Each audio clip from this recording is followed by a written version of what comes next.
Hello everyone, so next chapter is our chapter number 5, the Euclid's geometry of class 9 NCERT. There is not much in this chapter actually, and I'm showing you this video because some of the concept will be used in the next chapter, that is the lines and angles, chapter number 6 of class 9. Okay, and to just understand 2 or 3 points, we are doing this whole chapter. Okay, otherwise this chapter is totally not important from your exam point of view.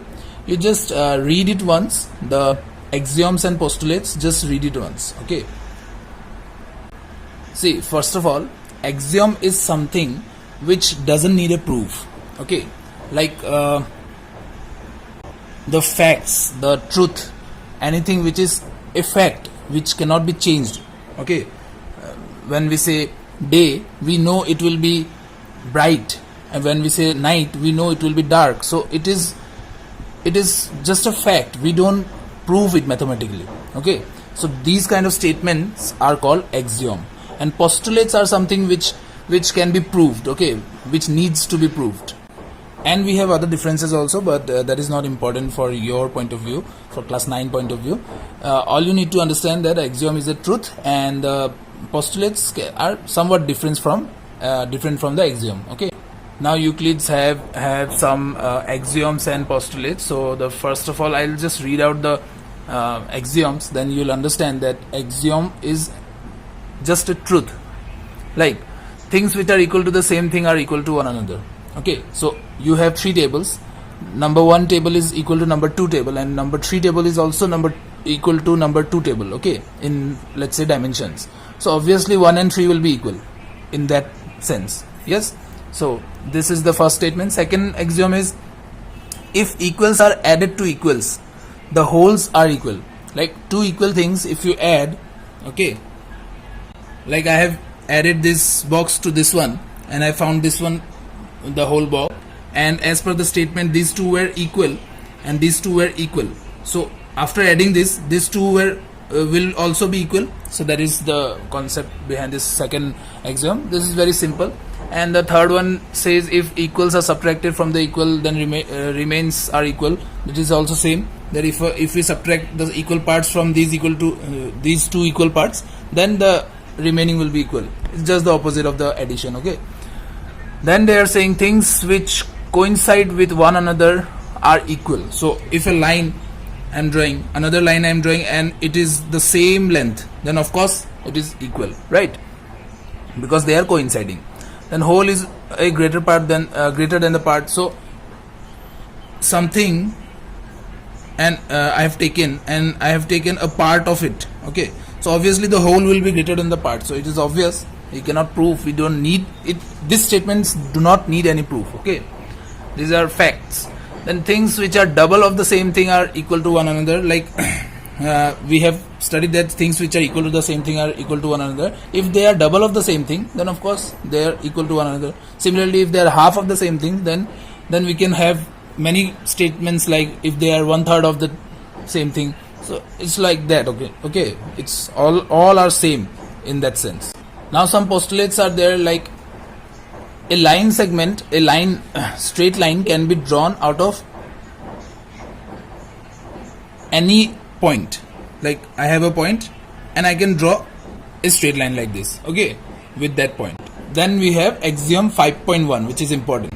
So in this they are saying, from 2 points, one and only one line can be passed. Okay, one and only one line can pass through 2 points. Okay, and from 1 point, as I have told you in my last chapter also, that from 1 point there's infinite number of lines that can be passed from 1 point, but from 2 points only one line can pass. Okay, and postulate 2 says that a line can be terminated line can be produced indefinitely. Like we used to say that this is the length of the line, but we can extend this infinitely. So that is the postulate.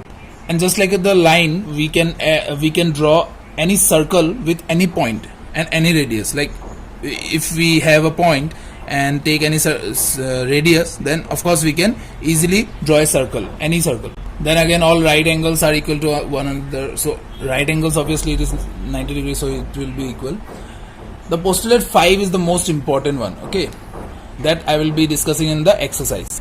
Before that, let's do the 5.1 exercise question number 1. Okay, so in the first part they are saying which of the following is false and true and give reason. Okay, so only one line can pass through a single point. So single point it is said so infinite number of lines. Okay, so the reason will, first of all, the statement is wrong and the reason will be infinite number of lines.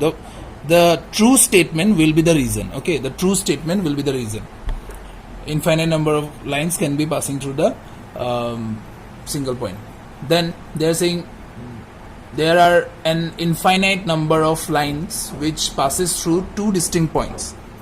So it is also wrong, because only one line can pass through two distinct points. Then terminated line can produce indefinitely on both the sides is correct.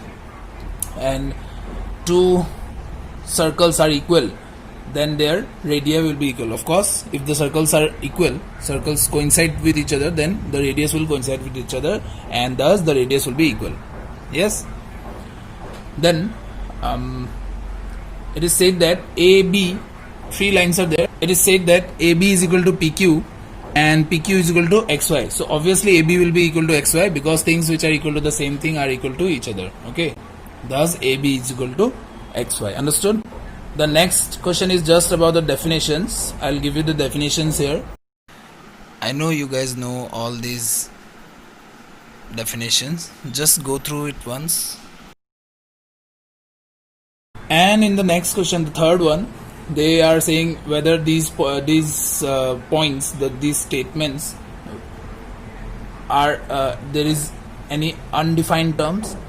So you have to write there are many undefined terms, like they are saying about not in the same line. If it would have in the same line, then that part is not explained here.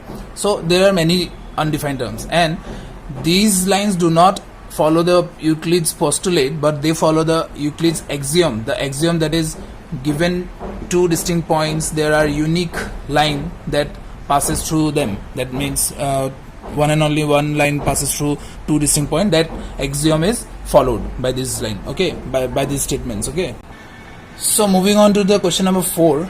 Here something is given and we need to prove something. So we will write it in a proper way, that what is given and what does we need to prove. Okay, so this is the diagram A, B and C, and it is saying that AC, okay, sorry, this is the diagram. Okay, A, B and C.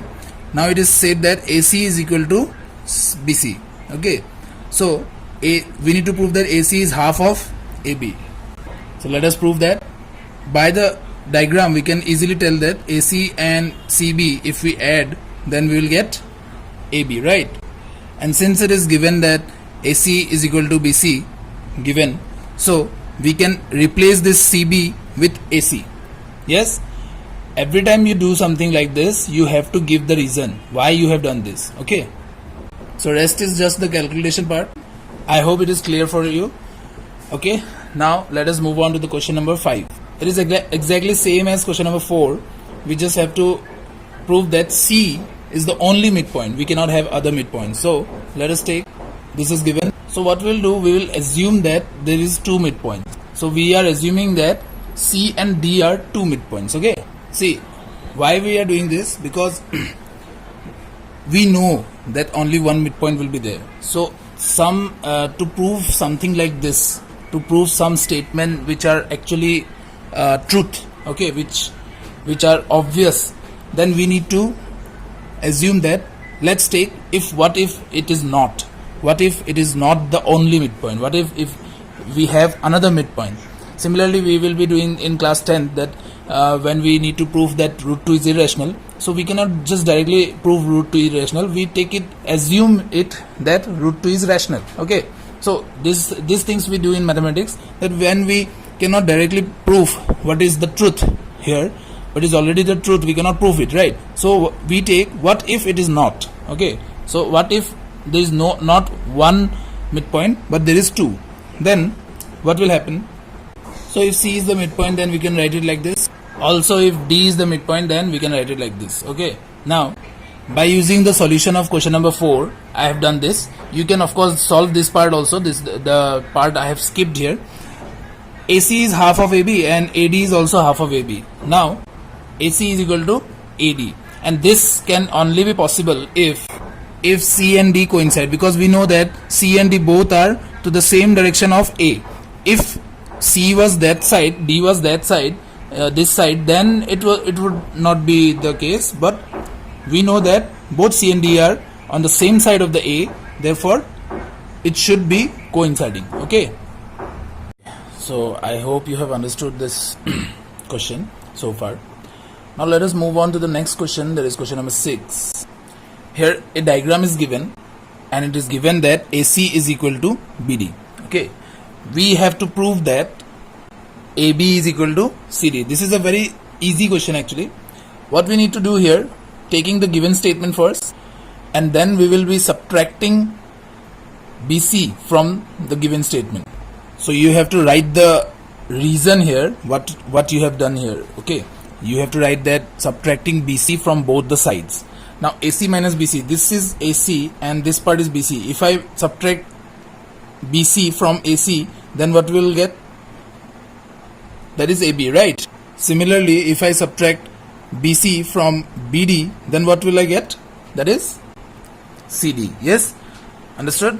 I hope you have understood this question. This is a very easy question actually. This is proved. And the 7th question is very simple thing. They are asking about the fifth axiom they are asking about, and the fifth axiom states that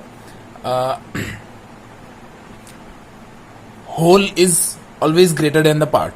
Okay, now this is the truth, universal truth, because first of all it is valid everywhere, and it does not need it to be proved. Okay, so these are the two reasons why we can call the fifth axiom to be an universal truth. Okay, also if somehow you want to prove this axiom, you can just take any example. Let's say T is total thing, and A and B and C are the parts that constitutes T. Okay, now we can clearly say that A will be less than T, or B will be less than T, or C will be less than T. That means T will be greater than each of these parts. Okay, also we can take the example of a line like A, B, C and D. Okay, so AD is the total thing, the whole thing, and let's say AB, BC and CD are the parts of it. So obviously AD is greater than all of these parts. Yes, so by this way also we can prove it, but this is not necessary actually. These two statements are enough to give the answer. I'm just showing you how you need to prove if you want it to be proved. Okay, so that's all for this video. I'm not making this video too long. Let's do the next exercise in our next video. Stay home, stay safe and keep learning. Okay.